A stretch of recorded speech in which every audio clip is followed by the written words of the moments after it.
दोस्तों, आपके दिमाग में भी कभी ना कभी ये जरूर आया होगा कि दुबई जैसा शहर जो आज से बस कुछ ही सालों पहले चारों तरफ रेत से भरा हुआ था, देखते ही देखते उसका नक्शा कैसे बदल गया। कैसे ये शहर इतना अमीर हो गया कि यहाँ की आलीशान लाइफस्टाइल देखकर लोग यहाँ खींचे चले जाते हैं। अब दुबई के इतने अमीर होने के पीछे कई लोगों को यहाँ मौजूद तेल की खदान एक बड़ी वजह लगती है, और अगर आप भी उन्हीं में से एक है तो भाई साहब आपने बिल्कुल सही वीडियो पर क्लिक किया है, क्योंकि आज हम दुबई के अमीर होने के पीछे के उस राज से पर्दा उठाने वाले हैं जिसके बारे में जानकर आपके होश उड़ जाएंगे। बस वीडियो के अंत तक बने रहना। दोस्तों, आज से करीब 55 साल पहले दुबई में सिर्फ और सिर्फ रेत दिखाई देती थी। यहाँ ना तो खेतीबाड़ी होती थी, न ही यहाँ पर रहने वाले लोगों के पास अपने खुद का पीने का पानी था। पर इन सारी मुसीबतों के बावजूद आज दुबई दुनिया के सबसे विकसित शहरों में से एक है। भले ही यहाँ का क्राइम रेट ना के बराबर हो, पर फिर भी यहाँ पर पुलिस क्रिमिनल्स को पकड़ने के लिए फरारी और आउडी जैसी महंगी महंगी गाड़ियों में चलती है। और हाँ, हम दुबई में बनने वाले दुनिया के सबसे पहले 7 स्टार होटल बुर्ज अल अरब को कैसे भूल सकते हैं, वो भी तो यहीं पर है। बाकी दुनिया की सबसे ऊंची इमारत बुर्ज खलीफा से लेकर यहाँ रहने वाले शेख नवाब द्वारा पैसे को पानी की तरह बहाना, ये सब कुछ आपको सिर्फ और सिर्फ दुबई में ही देखने को मिलेगा।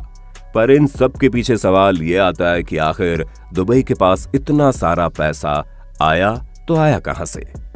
अब इस चीज को जानने के लिए आपको आज से 55 साल पीछे चलना पड़ेगा, यानी कि साल 1966 में, क्योंकि यही वो साल था जब दुबई में पहली बार तेल की खोज हुई थी।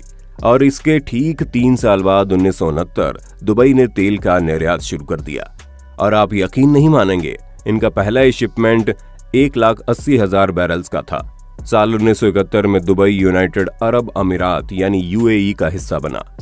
अब जिन लोगों को ना पता हो उन्हें बता दें कि यूएई में 7 सल्तनत है, जिसमें Dubai, Abu Dhabi, Sharjah, Ajman, Fujairah, Umm al Quwain और रसल खामे शामिल है। दोस्तों, यूनाइटेड अरब अमीरात से मिलने के बाद दुबई की पावर और ज्यादा बढ़ गई, पर अभी तो असली जादू होना बाकी था। जहां साल 1972, 1973 और 1982 में दुबई ने 3 और तेल से भरे क्षेत्रों की खोज की, जिसके बाद 1999 में सरकारी company Emirates national oil company ने पहला रिफाइनरी खोला। और जब ये सब हो रहा था तो दुबई एक पिछड़े हुए देश से ठीक ठाक कंडीशन में आ गया था। केवल तेल की खोज ने इसे अमीर बिल्कुल भी नहीं बनाया। अगर हम दुबई के अमीर होने का सबसे बड़ा कारण आपको बताएं तो वो कोई और नहीं बल्कि यहाँ के प्राइम मिनिस्टर या फिर कह लीजिए दुबई को चलाने वाले शहंशाह मोहम्मद बिन रशीद अल मखतूम की दूरदर्शी सोच है। इन्होंने दुबई के लिए वो चीजें सोच ली जिसके बारे में सोच पाना हर किसी के बस की बात नहीं थी। इन्हें पता था कि भविष्य में किन किन चीजों की किस तरह से जरूरत पड़ने वाली है, और उसी हिसाब से इन्होंने दुबई को चलाना शुरू कर दिया। दोस्तों, मोहम्मद बिन राशिद अल मखतूम को ये बात बड़े अच्छे से मालूम थी कि तेल के अकेले एक्सपोर्टर नहीं है, और ना ही तेल पूरी जिंदगी रहने वाला है जो इनकी अर्थव्यवस्था को संभाल सके। इसलिए तेल पर डिपेंड होना सिवाय बेवकूफी के और कुछ नहीं है। तेल ने तो बस दुबई को किक स्टार्ट दिया, और यही कारण है कि आज दुबई की केवल 5% जीडीपी तेल पर निर्भर करती है। अब ऐसे में सोचने वाली बात यह है कि 95% जीडीपी किस चीज पर आधारित है। तो दोस्तों, इस 95% में real estate, aviation, trade, finance और सबसे इंपॉर्टेंट टूरिज्म शामिल है। दुबई के निर्माण में सबसे ज्यादा मुश्किल इस बात में आई कि दुबई कच्ची जमीन पर स्थित है, और कच्ची जमीन पर बिल्डिंग्स बनाना तकरीबन असंभव सा है। पर शेख मोहम्मद बिन रशीद को असंभव शब्द का मतलब ही नहीं पता, इसलिए तो इन्होंने दुनिया भर से एक से बढ़कर एक बुद्धिजीवियों को ढूंढा, जहां बिल्कुल टॉप लेवल के आर्किटेक्ट को बुलाया गया और फिर उनसे सलाह मशवरा किया गया कि आखिर इस कच्ची जमीन पर ऐसा क्या हो सकता है कि यहाँ पर भी बिल्डिंग्स बनाई जा सके। अब दुनिया के पावरफुल और नॉलेजेबल लोगों की मदद से ये इमारतें बनाने में तो सफल हो गए, लेकिन इतनी ऊंची ऊंची इमारतों को बनाने के लिए पानी की जरूरत थी, और दुबई का हाल तो आप जानते ही हैं कि हर तरफ सूखा पड़ा है।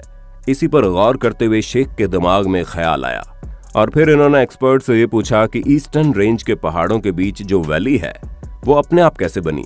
और तब जाकर उन एक्सपर्ट्स ने बताया कि लाखों साल पहले यहाँ पर पानी बहता होगा, और पानी के बहाव ने ही पहाड़ों के बीच में घाटी बनाई होगी। तो फिर शेख ने पूछा, अगर पानी बहता होगा तो पानी कहाँ गया, क्योंकि दुबई तो एकदम सूखा है। तो इन एक्सपर्ट्स ने इसका जवाब देते हुए बताया कि हो सकता है पानी अभी भी जमीन के नीचे हो। अब इतना सुनते ही शेख ने पूछा, क्या हम उसे निकाल सकते हैं? हाँ, आइडिया अच्छा है और हम कोशिश कर सकते हैं, क्या पता मिल जाए। एक्सपर्ट्स के मुंह से ये चीजें सुनने के बाद शेख ने एक कमेटी बनाई और उन्हें जमीन के नीचे से पानी ढूंढने का जिम्मा सौंपा। जब उन्होंने खुदाई का काम शुरू किया तो ये पता चला आज भी कुछ किलोमीटर नीचे पानी रेत के नीचे दबा हुआ है। बस ये पता चलने की देर थी, फिर क्या था, एडवांस टेक्नोलॉजी की मदद से पानी को बाहर निकाला गया। दुबई को ये बात बड़े अच्छे से पता थी कि उनके पास पैसा और पावर दोनों है, लेकिन एक शानदार दुबई को बनाने के लिए उन्हें बस कुछ एक्सपर्ट्स की मदद लेनी होगी और इन्होंने ऐसा ही किया। अपनी कल्पना वाला दुबई बनाने के लिए इन्होंने कई बुद्धिजीवियों से सलाह मशवरा करके हर वो चीज बनाई जो दुबई को बाकी शहरों से अलग करती है। और इनकी इसी एडवांस सोच ने एक ऑयल बेस्ड इकोनॉमी को एक टूरिज्म और ट्रेड बेस्ड इकोनॉमी बना दिया, क्योंकि तेल तो कब खत्म हो जाए किसी को नहीं पता, लेकिन ट्रेड और टूरिज्म दो ऐसे फील्ड हैं जो कभी खत्म नहीं होंगे। और यही कारण था कि शेख ने शुरुआत में ही ये बात ठान रखी थी कि दुबई में जो भी चीजें बनेंगी वो दुनिया में सबसे बेहतर और सबसे बड़ी बनेंगी, जिसका सबसे बड़ा उदाहरण आप दुबई की कच्ची जमीन पर बनी दुनिया की सबसे बड़ी इमारत बुर्ज खलीफा के रूप में देख सकते हैं। और इन्होंने दुनिया का पहला और अकेला 7 स्टार होटल बुर्ज अल अरब बनवा दिया। उसके बाद इन्होंने दुबई में man made island palm Jumeirah बनवाया, जिसकी खूबसूरती कितनी लाजवाब है वो तो आप देख ही सकते हैं। दुनिया का सबसे बड़ा बगीचा, यहाँ तक कि दुनिया का सबसे बड़ा सोने का बाजार भी आपको दुबई में ही देखने को मिलेगा।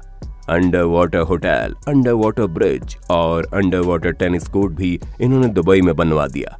इन्होंने दुनिया का सबसे लंबा ऑटोमेटेड ट्रेन नेटवर्क भी बना दिया। ये सब तो कुछ भी नहीं है, दुबई में ऐसी बहुत सी चीजें हैं जो आपको पूरी दुनिया में कहीं भी देखने को नहीं मिलेगी। दुबई में या तो दुनिया की सबसे बेहतरीन चीजें बन चुकी हैं या तो बन रही है। इसे सिटी ऑफ क्रेन्स भी कहा जाता है, जहां दुनिया के 20 से 25% क्रेन्स तो आपको दुबई में अकेले ही देखने को मिलेंगी। अब आप खुद ही सोचिए कि 4114 स्क्वायर किलोमीटर यानी कि महाराष्ट्र के केवल 2% एरिया वाले शहर में इतना कुछ मौजूद है, वो किस स्पीड से विकास कर रहा होगा। दोस्तों, दुबई के विकास के पीछे यहाँ के कड़े नियम और ऑटोमेटिक सर्विलेंस का एक बहुत बड़ा हाथ है।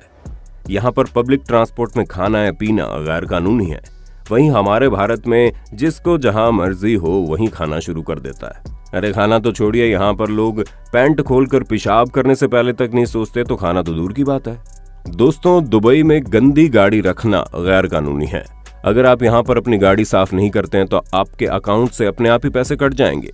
सिर्फ इतना ही नहीं, गलत तरीके से गाड़ी धुलना भी दुबई में अपराध माना जाता है, क्योंकि गंदा पानी सड़कों और नालों को प्रदूषित करता है।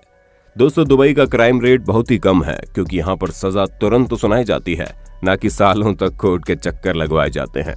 इसीलिए किसी भी मुजरिम के दिमाग में जुर्म करने का ख्याल आता ही नहीं, और अगर कोई गलती से जुर्म करने की कोशिश भी करे तो उसे पकड़ने के लिए यहाँ की पुलिस के पास सुपर फास्ट गाड़ियां मौजूद हैं, जिनकी मदद से मुजरिम को रंगे हाथ पकड़ा जा सकता है।